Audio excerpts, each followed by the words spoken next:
It feels like a curse so often, so much more than a gift. And I want to shift this right now with you. What I want to share with you about a perspective shift on sensitivity. And I know so many of you struggle with embracing their sensitive gifts, embracing that they are what we call, quote unquote, a highly sensitive person.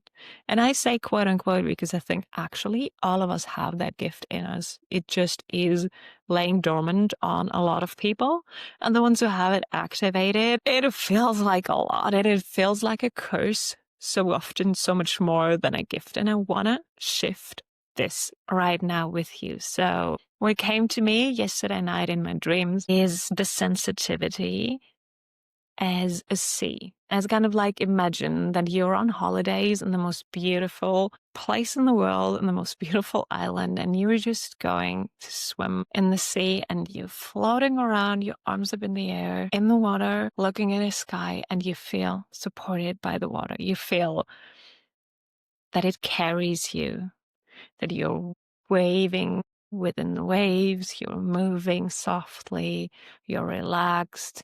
You have all these insights, your eyes are on the water and you hear the little bubbling from the fish and the waves, and you hear the tide rolling onto the beach.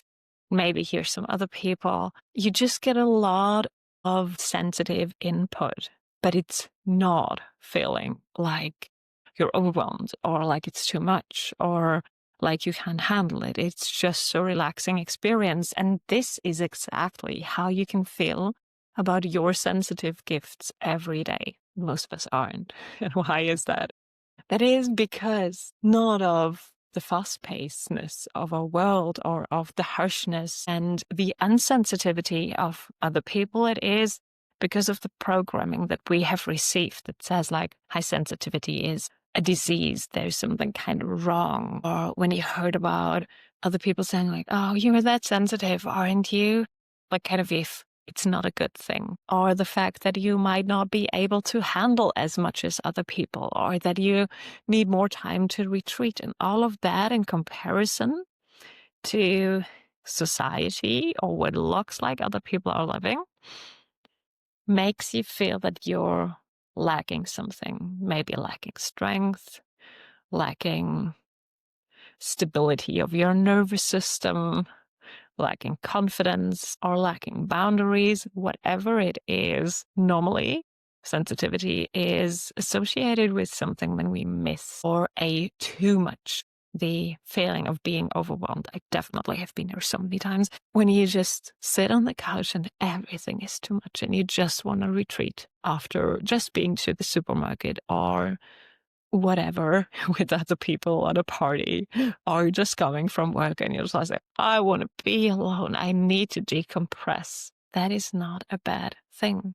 That is you listening to your body for first, but also that is you bringing yourself to the awareness that you lack energy, that you're depleting of energy when you're with others. And that doesn't have to be that way. Even as someone who's sensitive, especially as someone who's sensitive, you can use so many tools to protect you, to protect your energy, to not put up boundaries like walls that keep the world outside, but putting boundaries up kind of as membrane, kind of like how we wear clothes. Still, someone can hug you and you feel it, but you're warm, you're cozy, you feel protected, you don't feel naked. And the same thing goes for your sensitivity and the boundaries that you can set in place. They don't have to like really disconnect you from the world. They can be a soft membrane that lets in what you want to let in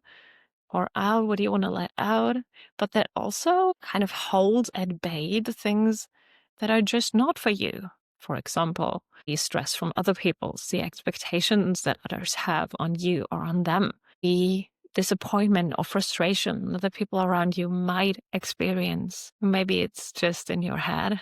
That's for another talk. What I want to come back to is the feeling of being supported through your sensitivity as if it is your basis, as if it is a talent and not a course, as if it is the sea that is supporting you while you're swimming, while you're laying there, while you're relaxed, as if your sensitivity is the superpower that you have that helps you go through your day feeling the most empowered and not feeling drained, feeling that you actually have the access, hold the keys to wisdom and insights and maybe creative expression that other people don't even see. So it is about shifting your inner perspective on your sensitivity much more than it is about what sensitivity is defined as in the collective, or what other people might think about you when you say, like, I need a few moments to myself, or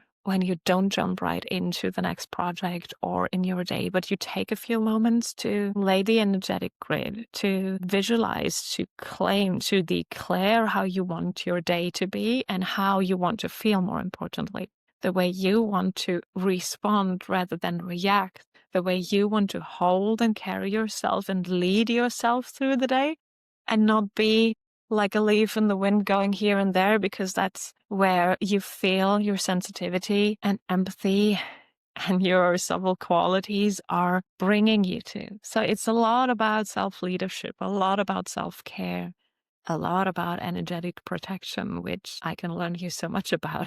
That's for another video. What I want to really hone on here, and I am sorry, not sorry that I'm repeating myself, is that you sit down and think about for a moment, feel into what are the good things that your sensitivity has brought you, how much more you might be in connection with yourself compared to people around you. What do you recognize about you? What are you aware of? What things are you seeing that you don't notice anyone else seeing? What are you catching up emotionally? Or maybe you have a clairvoyant ability already.